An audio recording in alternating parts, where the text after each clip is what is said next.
I started therapy at the beginning of the year, and my thoughts so far are that it sucks.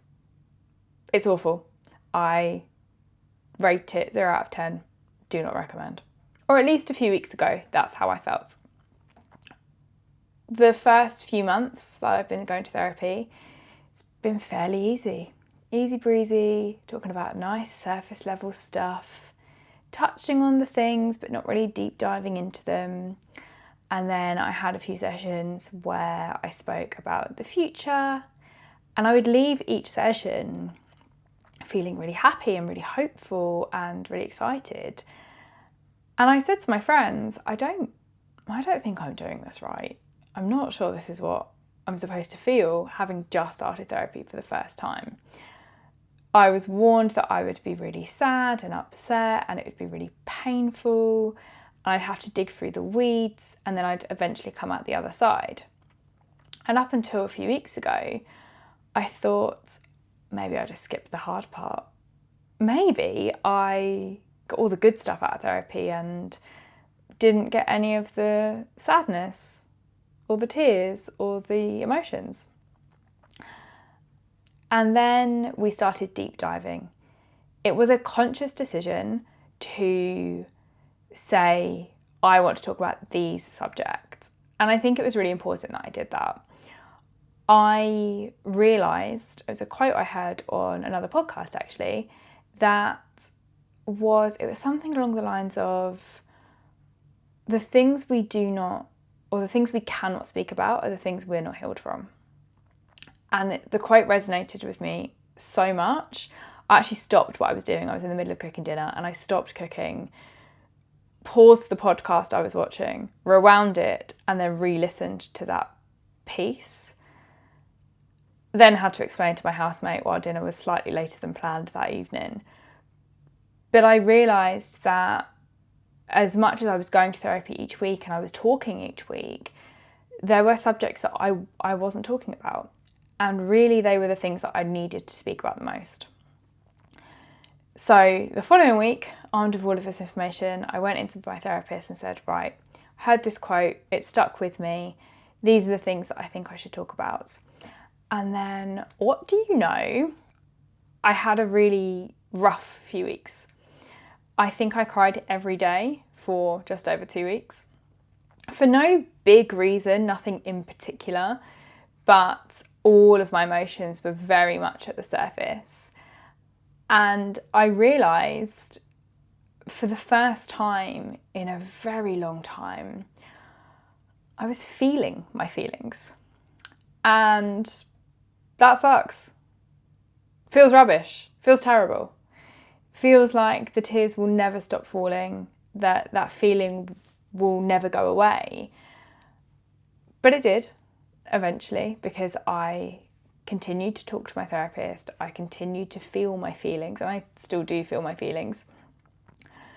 But it felt that the feelings that I'd acknowledged and that I recognised and had been speaking about in therapy, I hadn't actually felt and processed.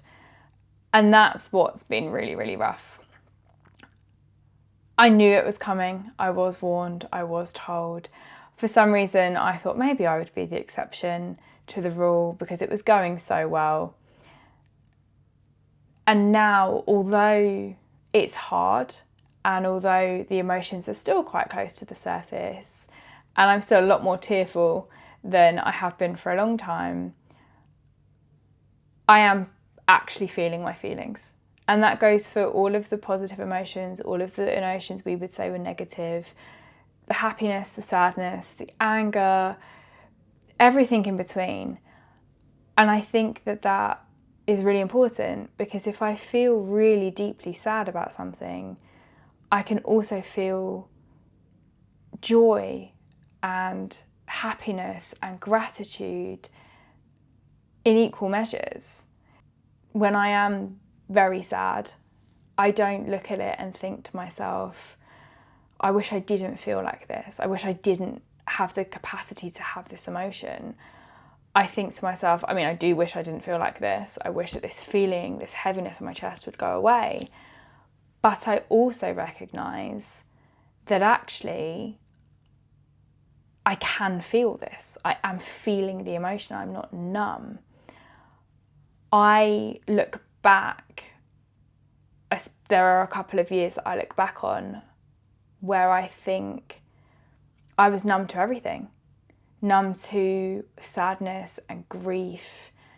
And I was also numb to joy and happiness. And really the journey that I've been on, that I was on before I started therapy, but therapy has really helped me go another layer into it, is to feel both sides of the coin. To feel the sadness and the grief, and also feel the happiness and the joy and the excitement. And that feels incredibly cool. As much as it sucks, it's hard and it's challenging, and it's making me look at aspects of my life that I haven't looked at for a really long time. Being able to also feel the good side of that feels incredible. When I look back at really not feeling any sort of emotions, I can see the numbness that I felt. I don't know if you can feel numbness, but that's how I would describe it, just numbness. And that wasn't healthy for me or for anybody around me. And it's only in hindsight really now that I can look back and say, right, for that period of my life, I was very numb. And for this period of my life, I knew that there were emotions there. I could name them, I could recognise them, I could acknowledge them, but actually I couldn't feel them. And I think what's happened over the last few months of therapy is I've named and acknowledged and understood that I have these emotions, but they all came up at once. So rather than feeling sadness and then maybe feeling grief and then maybe feeling happiness, I felt everything. And it was as though the volume, the dial was turned up to 100%. So everything hit me. And that was overwhelming. And I think explains the teariness and the sadness that I experienced for a few weeks. I'd say now I'm out of that. I'm still quite emotional. The feelings are still quite close to the surface, but they're not as loud. The volume's turned down a little bit. And I think it's a good thing. As much as I'm sitting here saying, do not recommend, therapy sucks, this piece of therapy is hard. This piece that I'm on. But I understand that it's not forever. I'm not always going to feel like this. And I would rather feel something than feel nothing and feel numb. I don't want to go back to that. I want to continue having therapy, continue deep diving into my emotions, continue to feel my feelings, as painful, as upsetting as that might be sometimes. Because if I can feel a depth of sadness, that means I can also feel the heights of joy.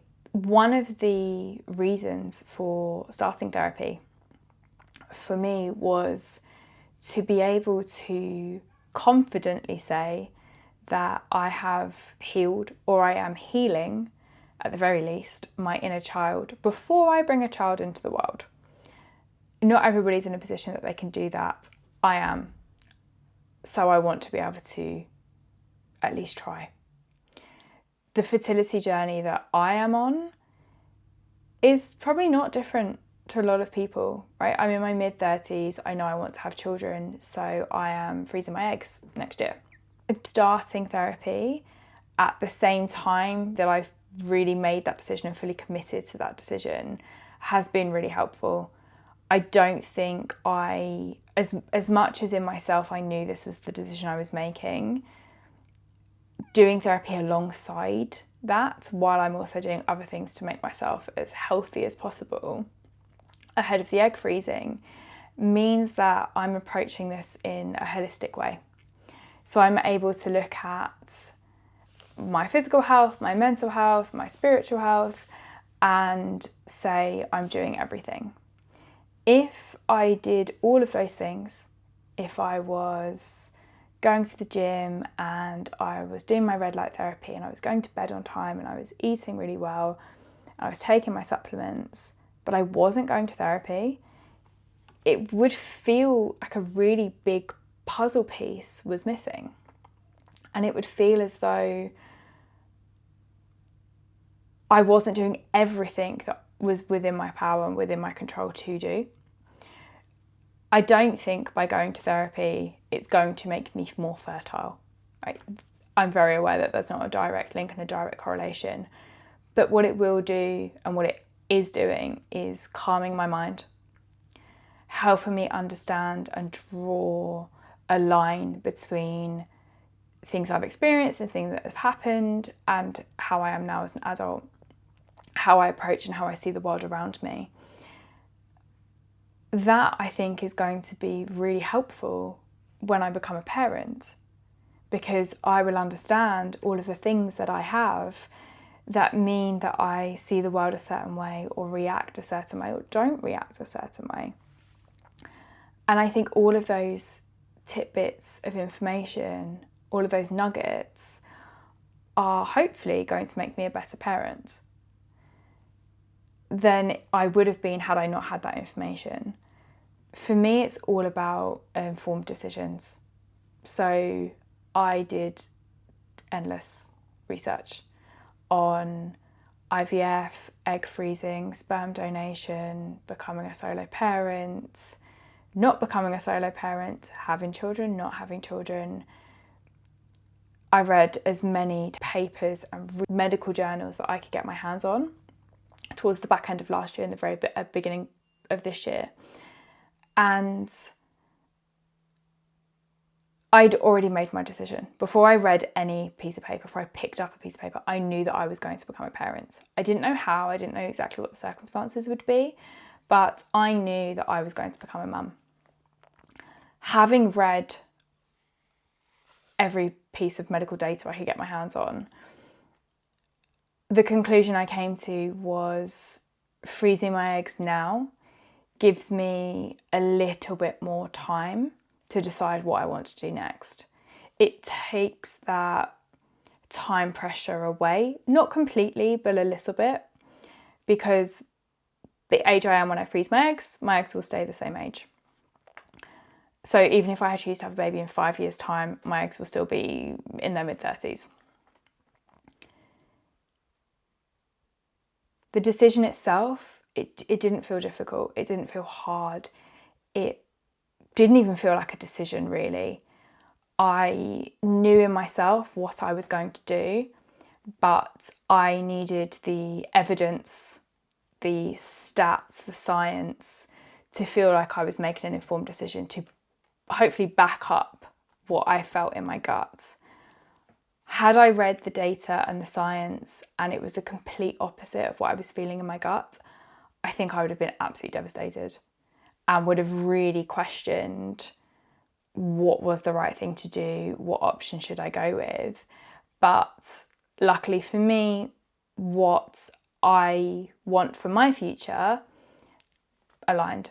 The journey I've then been on, and therapy has been a huge, huge part of that, has been around how do I make myself as humanly healthy and as humanly fertile as I can possibly be, so that when I do my egg collection, I have the best quality eggs and I have the best quality environment to make the best quality eggs.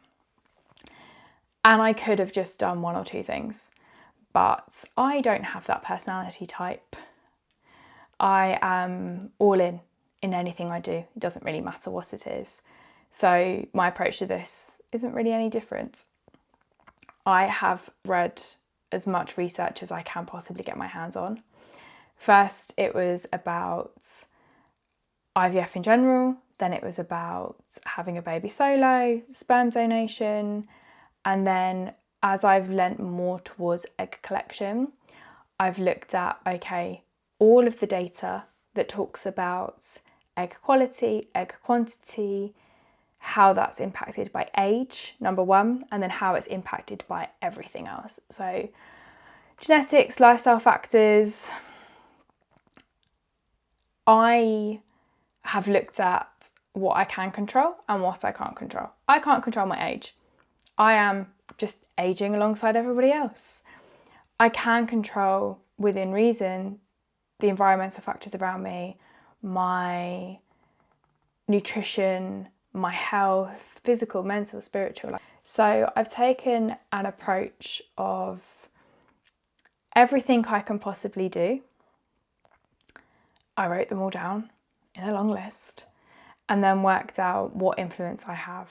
So that means weightlifting, it means eating a nutritious diet, it means doing red light therapy, it means practicing meditation and breath work every day, making sure I'm getting enough sleep, making sure I'm getting enough steps in, trying and failing most days to manage my stress levels, and also going to therapy. Had I done everything I've just listed and not gone to therapy, it just wouldn't really feel like it was worth doing.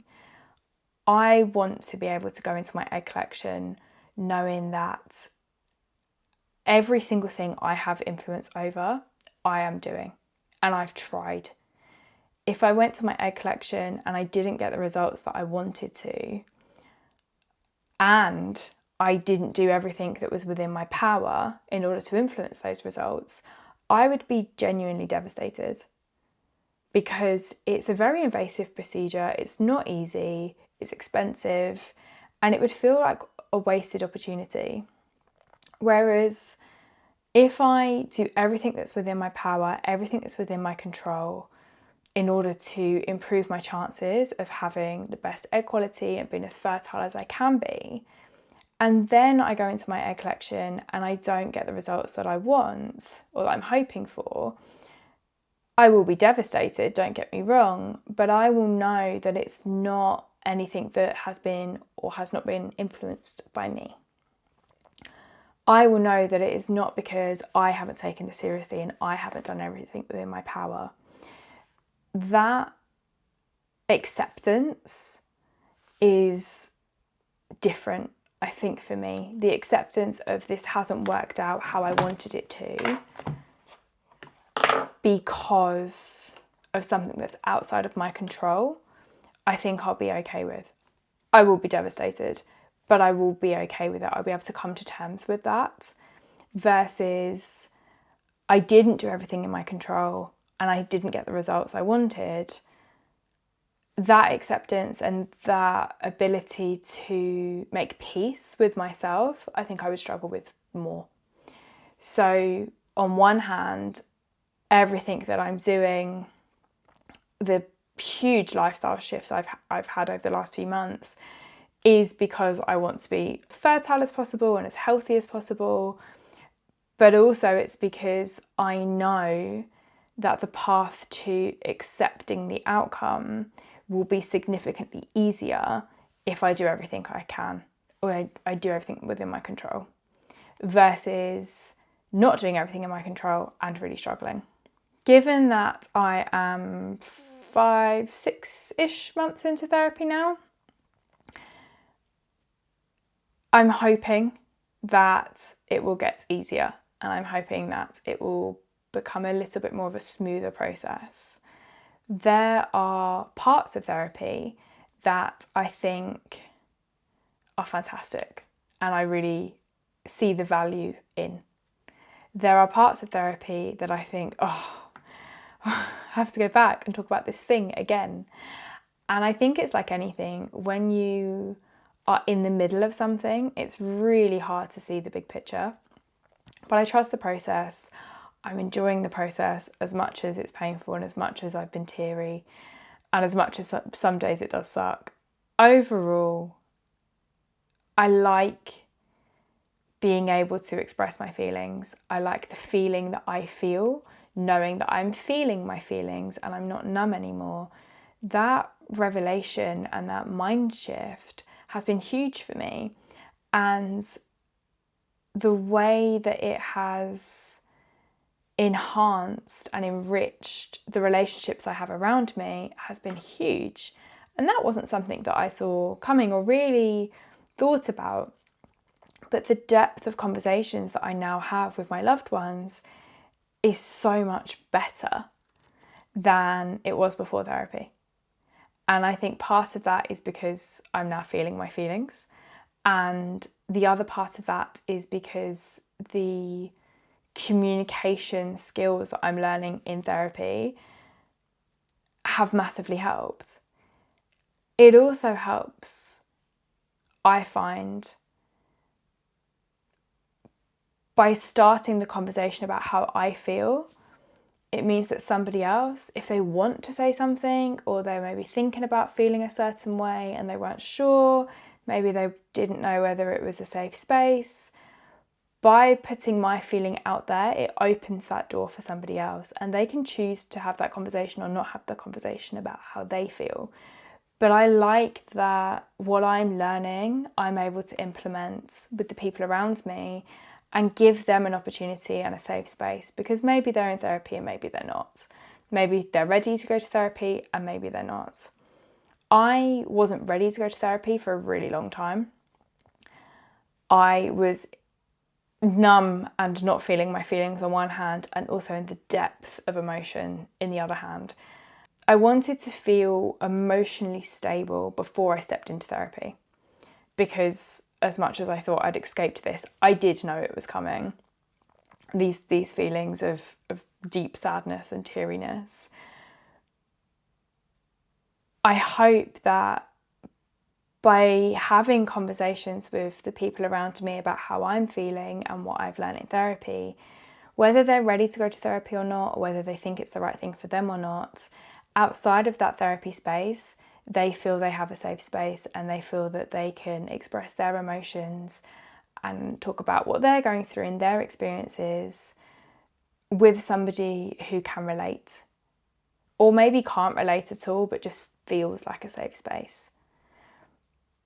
That feels, outside of wanting to be fertile and wanting to have all of my puzzle pieces ready for when I freeze my eggs, that ability to help other people feels like a really good reason to continue going to therapy.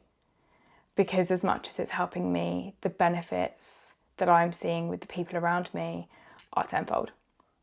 And I think that's really cool.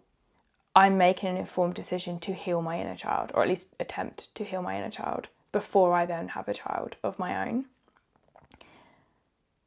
If you have the means and you are emotionally ready, I think it's probably the number one thing you can do before becoming a parent, is to make sure that you are as whole and as healed as you can be. That's not to say that there won't be other things that come up. Life throws curveballs at us all of the time, and you never know what's around the corner. But by being in a place where you know how quickly you can recover from an emotional incident occurring, that ability to self-regulate, get back to feeling relatively neutral, will help tenfold when the baby is screaming in the middle of the night and hasn't slept for 2 days, or the toddler pukes 3 times in the middle of the night and you've not slept for 3 days. It hopefully is something that will help and enhance my ability as a parent. I have launched a podcast. It's mildly terrifying, but here we are. I talk an awful lot. I have many questions, and I'm also on a journey to become as fertile as I humanly can be, so that I have the best eggs when I freeze them next year. If you have enjoyed this episode, please do like, comment, share, subscribe. I really look forward to seeing you. You can follow me on all of the socials. I'll put the links down below. Thank you so much. I really, really appreciate it and really enjoy this.